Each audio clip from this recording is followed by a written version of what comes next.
बोला था ना पिछली बार कि अभी तो बहुत सारी बातें करनी बाकी है, तो मैं वही बातें लेके आपके पास वापस आई हूँ। इसलिए लास्ट टाइम जहाँ पे स्टॉप किया था हमने, आज मैं वहीं से पिकअप करने वाली हूँ। इसलिए बहुत लेट नहीं करना है, जल्दी जल्दी से अभी हम शुरू करते हैं। जैसे ऑक्सिलरी वर्ब्स होते हैं, उनसे थोड़े से बड़े होते हैं मोडाल वर्ब्स। मोडाल वर्ब्स में ये होता है कि होते ये भी ऑक्सिलरी वर्ब्स ही है, लेकिन इनका काम है कुछ टाइप की एबिलिटी जो होती है वो एक्सप्रेस करना, शायद किसी की इजाज़त एक्सप्रेस करना, कोई पॉसिबिलिटी एक्सप्रेस करना, ऐसी सब चीज़ें मोडाल वर्ब्स एक्सप्रेस कर सकते हैं। तो जैसे कि वुड है या मस्ट है या मे है या माइट है, ये सब मोडाल वर्ब्स हैं। I must go to the doctor, यानी कि मुझे जाना चाहिए, तो मस्ट का काम वो है। वैसे ही I would really like it if you come. अब यहाँ पे आप विल भी बोल सकते हैं, ऐसी कोई बात नहीं है। ऐसा नहीं कह रही हूँ कि आप एक ही मोडाल वर्ब आप डाल सकते हैं, ऐसा भी नहीं है। पर वुड डालने से क्या होता है कि पता चलता है कि मुझे अच्छा लगेगा कि अगर आप आएंगे तो। आई would really like it. Will जब मैं बोलती हूँ ना, तो मैं श्योरिटी के साथ बोल रही हूँ कि मुझे अच्छा लगेगा ही। और जब मैं वुड बोलती हूँ तो मैं पॉसिबिलिटी की तरफ बोल रही हूँ, अगर आप आएंगे तो मुझे अच्छा लगेगा। ये फर्क है। इसीलिए मोडाल वर्ब्स का यूज करना भी इंपॉर्टेंट है और उनको सही तरीके से यूज करना भी बहुत ही ज्यादा इंपॉर्टेंट है।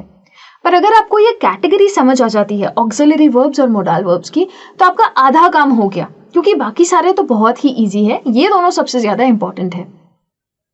उसी तरीके से आगे बढ़ सकते हैं हम स्टेटिव, यानी कि ऐसे वर्ब्स जो कि आपके माइंड का कोई स्टेट दिखा सके या उसके बारे में बता सके।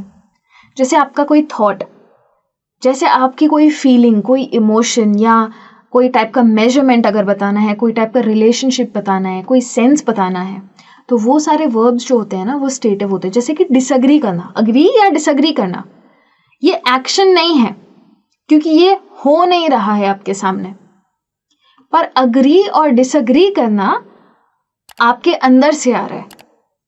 आप किसी के साथ अग्री कर सकते हैं, आप किसी के साथ डिसएग्री कर सकते हैं, पर वो जो डिसएग्री है ना वो आपका स्टेट ऑफ माइंड है। तो जॉन डिसएग्रीज विद एना, तो डिसएग्री हमारा स्टेट ऑफ माइंड है, इसीलिए उसको स्टेटिव वर्ब बोलते हैं। शी वॉन्टेड अनदर ओपिनियन, उन्हें चाहिए था। तो ये जो चाहना है वो मेरा स्टेट ऑफ माइंड है।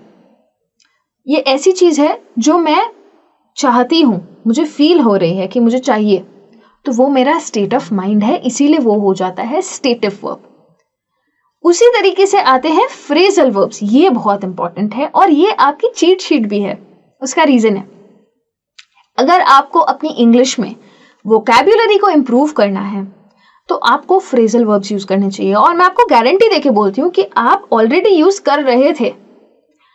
अपने आप से ये सवाल पूछिए, क्या आपने कभी बोला है आई एम ड्रेसिंग अप, या मैं ड्रेस अप करके जा रही हूँ? क्या आपने कभी बोला है वेक अप एट 5 AM? अगर आपने कभी बोला है get on the bus, get on the train, get up at 5 AM, अगर आपने ये सब यूज किए हैं तो आप ऑलरेडी फ्रेजल वर्ब्स यूज करते हैं। क्योंकि फ्रेजल वर्ब्स कुछ नहीं होता है, एक ग्रुप होता है।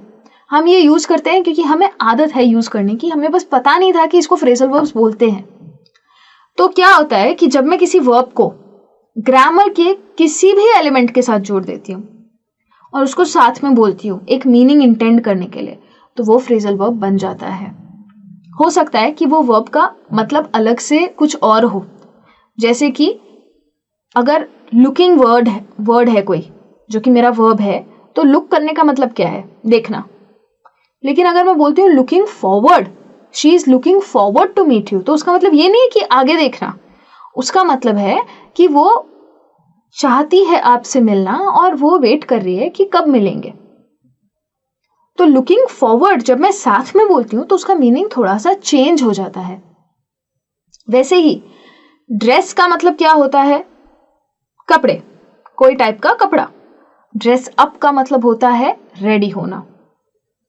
गेट का मतलब क्या होता है? कुछ लेना, कुछ मिलना। पर गेट अप का मतलब क्या होता है? उठना। तो ये जो फ्रेजल वर्ब्स होते हैं ना, इनका मीनिंग एक्चुअल वर्ब से थोड़ा सा अलग होता है, इंटेंडेड मीनिंग कुछ अलग होता है। और ये सारे वर्ड्स आप ऑलरेडी यूज कर रहे थे, मैंने सिर्फ बता दिया, मैंने सिर्फ पॉइंट कर दिया है आपके लिए। मतलब अगर आज भी जाके आप इंटरनेट पे भी ढूंढेंगे फ्रेजल वर्ब्स तो आपको बहुत लंबी लिस्ट मिलेगी और उसमें से बहुत सारे वर्ब्स ऐसे होंगे जो कि आप ऑलरेडी यूज कर रहे थे। तो फिर आपका काम है कि उनको और यूज कीजिए ताकि आपका इंग्लिश और अच्छा हो जाए। और अब बात करते हैं एक लास्ट टाइप के वर्ब की, जो कि है इर्रेगुलर वर्ब। अब ये इर्रेगुलर वर्ब क्या होता है? इर्रेगुलर वर्ब्स वो वर्ब्स हैं कि जिनके पीछे कोई सफिक्स नहीं ऐड होता है, यानी कि जब मुझे उसका फॉर्म चेंज करना है, क्या होता है ना कि वर्ब्स के भी फॉर्म्स होते हैं, 2-3 फॉर्म्स तो कॉमन है, वर्ब्स के 4 और 5 फॉर्म्स भी कंसिडर किए जाते हैं। जैसे कोई वर्ब है तो उसके पीछे मैं ईडी लगा सकती हूँ, उसके पीछे मैं आईएनजी लगा सकती हूँ। जब मुझे टेंसेस की बात करनी होती है तब मैं उनके फॉर्म्स चेंज कर देती हूँ। कॉमनली सारे वर्ब्स के 3 फॉर्म्स तो होते ही हैं। तो ये इरेगुलर वर्ब्स वो होते हैं कि जिनके पीछे मैं ईडी नहीं लगा सकती या आईएनजी उनके साथ सेट नहीं होता है, उनका जो वर्ब है वो फॉर्म चेंज नहीं कर पाता है। तो जैसे कि टेक है तो वो बन जाता है टुक और टेकन, टेक्ड नहीं बोलते हैं हम उसको, वो गलत है। यहाँ सी है तो वो सॉ हो जाता है, सीड नहीं होता है। वैसे ही फील है वो फेल्ट हो जाता है, फील हो जाता है। तो ये जो है ना वो फील्ड नहीं होता है क्योंकि वो तो वर्ड ही अलग है। तो जिन वर्ब्स के पीछे हम ये ईडी फॉर्म नहीं लगाते हैं उनका थर्ड फॉर्म भी चेंज हो जाता है, उनको हम इरेगुलर वर्ब्स कहते हैं। आपको ये पता इसीलिए होनी चाहिए क्योंकि जब आप टेंसेस सीखेंगे ना मेरे साथ तब आपको ये वर्ब्स बहुत काम आएंगे। क्योंकि रेगुलर वर्ब्स होते हैं वो आपको याद नहीं रखने पड़ेंगे, आप डायरेक्ट ईडी लगा सकते हो उसके पीछे, पर इरेगुलर वर्ब्स को याद रखना बहुत ही ज़रूरी है जब तक हमारा माइंड ट्रेन नहीं हो जाता है, इसीलिए ये काफ़ी ज़रूरी है। अगर आपको वर्ब्स का कॉन्सेप्ट आज क्लियर हो गया है तो अब बात करते हैं एक लास्ट चीज़ की, जो कि है ऑब्जेक्ट। अब आपको इतना तो समझ आ ही गया कि सेंटेंस में 3 पार्ट्स थे, सब्जेक्ट की बात हो गई, वर्ब की हो गई, तो अब तो ऑब्जेक्ट ही आया, यानी कि सेंटेंस का जो हिस्सा बच गया ना वो मेरा ऑब्जेक्ट है। तो सब्जेक्ट क्या था? जो एक्शन कर रहा था। वर्ब था एक्शन खुद, और ऑब्जेक्ट है जिसके ऊपर एक्शन हो रहा है। जरूरी नहीं है कि हर सेंटेंस में एक ऑब्जेक्ट हो ही, पर कई सारी सेंटेंसेस में ऑब्जेक्ट होते हैं। और ऑब्जेक्ट डायरेक्ट भी हो सकते हैं, यानी कि वर्ब डायरेक्टली उसके ऊपर असर कर रहा है, और इनडायरेक्ट भी हो सकते हैं, जैसे कि मैंने आपको अभी वर्ब में दिखाया था ना कि कुछ वर्ब्स ऐसे होते हैं कि जिनको ऑब्जेक्ट की ज़रूरत नहीं होती, वो डिपेंडेंट नहीं होते। तो इनडायरेक्ट ऑब्जेक्ट भी हो सकते हैं जो सेंटेंस का हिस्सा ज़रूर है, पर वो वर्ब से इतने वर्ब्स का असर उनके ऊपर इतना नहीं हो रहा है। तो ऐसे ऑब्जेक्ट्स भी हो सकते हैं। और कुछ सेंटेंसेस ऐसी भी हो सकती है कि जिसमें ऑब्जेक्ट्स हो ही नहीं। तो अगर आपका सेंटेंस है आई लव चॉकलेट्स, तो आई लव, आई तो हुआ सब्जेक्ट, लव हो गया वर्ब, और क्या पसंद है मुझे? चॉकलेट्स, तो चॉकलेट्स मेरा ऑब्जेक्ट बन गया। जैसे हमने सब्जेक्ट में किया था ना कि सब्जेक्ट के साथ उसकी इंफॉर्मेशन अगर दी हुई है तो वो भी हमारा सब्जेक्ट हो जाता है, वैसा ही सेम कॉन्सेप्ट ऑब्जेक्ट में भी है। We saw the man whose house my brother built.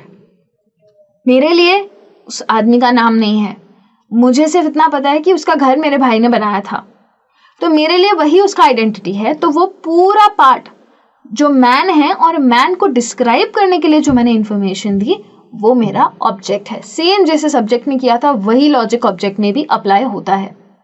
और एक सेंटेंस के अंदर डायरेक्ट और इनडायरेक्ट ऑब्जेक्ट साथ में भी आ सकते हैं। जैसे मैंने बोला अगर I gave the chocolates to Lucy, तो गेव के साथ चॉकलेट डालना पड़ेगा, क्योंकि आई गेव बोलूंगी तो कोई लॉजिक नहीं बनेगा। दिया पर क्या दिया कोई भी सवाल करेगा, तो आई गेव द चॉकलेट, तो चॉकलेट जो है वो मेरा डायरेक्ट ऑब्जेक्ट है, पर किसको दी वो बताना जरूरी नहीं है। बताया तो भी ठीक है, नहीं बताया तो भी ठीक है। तो इसीलिए लूसी जो है वो इनडायरेक्ट ऑब्जेक्ट है इस सेंटेंस में। वैसे ही I made my friend some coffee, तो कॉफी जो है ना वो डायरेक्ट ऑब्जेक्ट है इस सेंटेंस में। ऐसा जरूरी नहीं है कि ऑर्डर में पहले डायरेक्ट है और फिर ही इनडायरेक्ट है। मेड मतलब क्या? मैंने बनाया, पर क्या बनाया? कॉफी बनाई। किसके लिए बनाई? फ्रेंड के लिए बनाई। किसके लिए बनाई अगर मैं नहीं भी बोलूंगी तो भी चल जाएगा, पर क्या बनाया ये तो मुझे बोलना ही पड़ेगा। इसलिए जो सम कॉफी है ना वो मेरा डायरेक्ट ऑब्जेक्ट है। अगर आपको इतना क्लियर है तो अब आपको ये समझना चाहिए कि सेंटेंसेस किस तरीके से आप बना सकते हैं, क्योंकि इसमें जो है ना वो कई सारे मेथड्स एक्सेप्टेड है।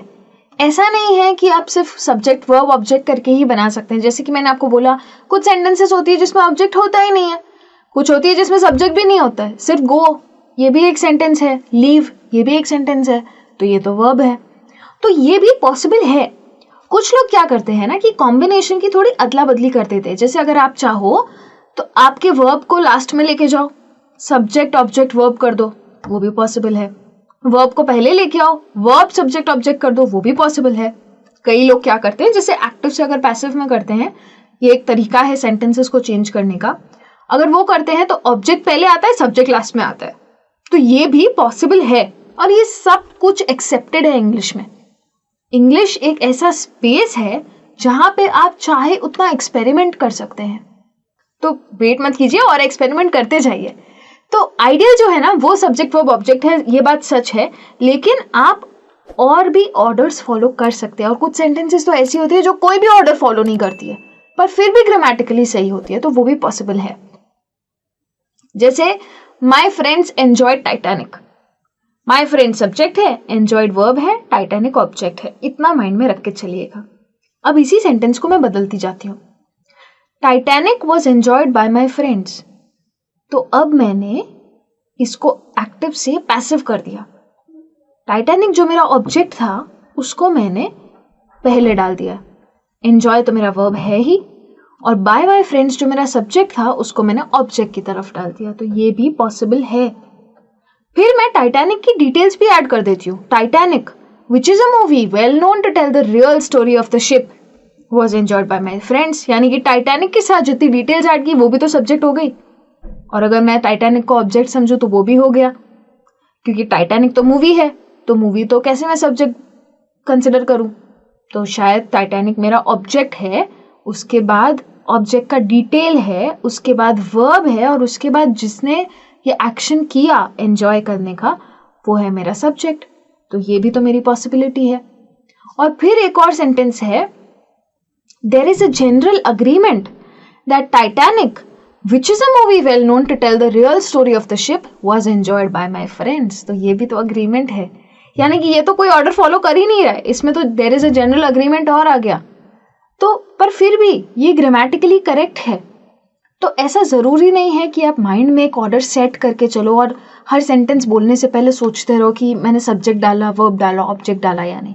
ये सिर्फ और सिर्फ आपकी अंडरस्टैंडिंग के लिए है। एक बार आपके माइंड में सेट हो जाएगा तो नेचुरली आप इसी ऑर्डर को फॉलो करने लग जाएंगे, और जो ऑर्डर कहीं और सुनेंगे शायद वो भी फॉलो करें।